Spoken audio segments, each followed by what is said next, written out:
Beneath the Great Sphinx of Giza, beneath 3,000 years of human history, beneath the footsteps of 1 million tourists, something is moving in the dark. Not archaeologists. These are not ancient traps or mythological secrets. The object in question is older than the monument towering above it. A civilization that has existed in these limestone passages since before the first stone was ever laid. A termite megacity, engineered with a precision that would humble most architects.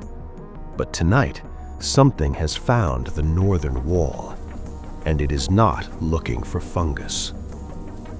The colony of Termites beneath the Sphinx is not small. Conservative estimates based on tunnel complexity would suggest a population exceeding 2 million individuals, workers, soldiers, nurses, and at the colony's unseen center, a queen whose sole biological purpose is perpetuation. She has been laying eggs for years. This city represents her body in an external form. The infrastructure is staggering. Ventilation shafts drawn upward through hairline cracks in limestone regulate the temperature of the deep chambers to within 2 degrees Celsius, no matter the 45-degree desert surface above. Fungal gardens cultivate termites as a primary food source, the termites effectively practicing agriculture 50 million years before humans arrived at the concept. The nursery chambers hold the colony's future in translucent rows, hundreds of thousands of eggs and larvae, pale and motionless, maintained at precise humidity. This is not merely an insect colony, this is a civilization. But what the workers moving through the northern transit corridors don't yet understand is that the chemical gradient has already changed, indicating that a significant event has occurred in their environment that could affect their behavior and survival.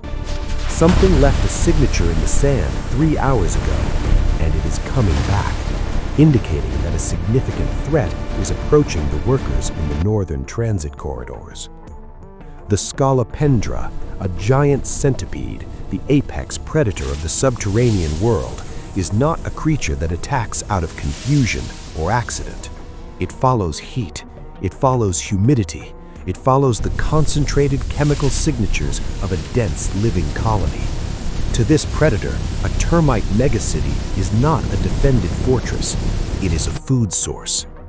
The centipede's sensory toolkit is extraordinary. Its antennae detect chemicals at speeds the termite soldiers cannot match.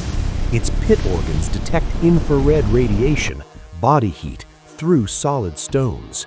It has navigated to this colony across 40 meters of compressed limestone and desert substrate, and it has done it before. The shed exuvia in the collapsed side passage tells that story without words. And then, the northern wall cracks. The first soldiers to encounter the predator die in under a second. The centipede's forcipules, modified front legs evolved purely for predation, deliver venom with hypodermic precision. The termite soldier's alarm pheromone release is instantaneous, but the chemical signal travels at diffusion speed. The centipede travels faster. What follows in the next 4 minutes is one of the most complex defensive operations in the insect world. The termite colony does not panic randomly. It executes a layered response protocol that has been refined by natural selection for millions of years.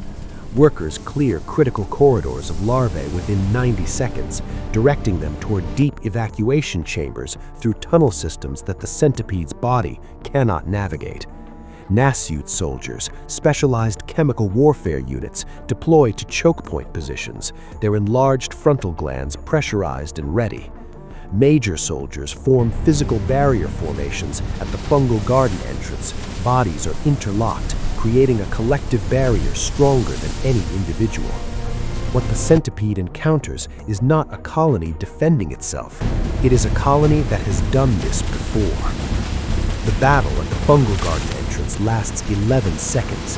In insect warfare terms, that is an eternity.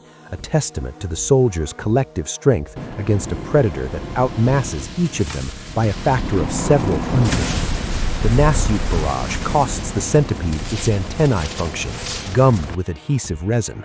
The major soldier cost it a leg segment torn free in coordinated mandible work. The predator inflicts catastrophic casualties in return, but it sustains damage it cannot ignore.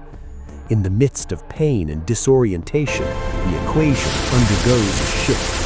The centipede retreats through the northern breach, dragging its damaged body back into the desert substrate, with 3 termite soldiers still locked to its posterior, carried outward into the stone, maintaining grip until their bodies fail. Inside, the aftermath is immediate and methodical. Workers emerge from evacuation tunnels within minutes, larvae intact, reconstruction on the breached wall before the battle's chemical signature has even faded. Scavengers, beetles, mites, and tunnel opportunists process the fallen. The fungal garden, partially destroyed, will regenerate within days. The colony has lost thousands. The predator has been repelled, this time.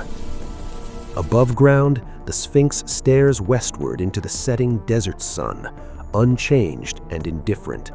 Tourists photograph it, scholars study it, governments protect it. 3 meters below their feet, in chambers no human instrument has mapped, a queen is already laying eggs to replace what was lost today. In the darkness beneath these ancient stones, the war never truly ceases.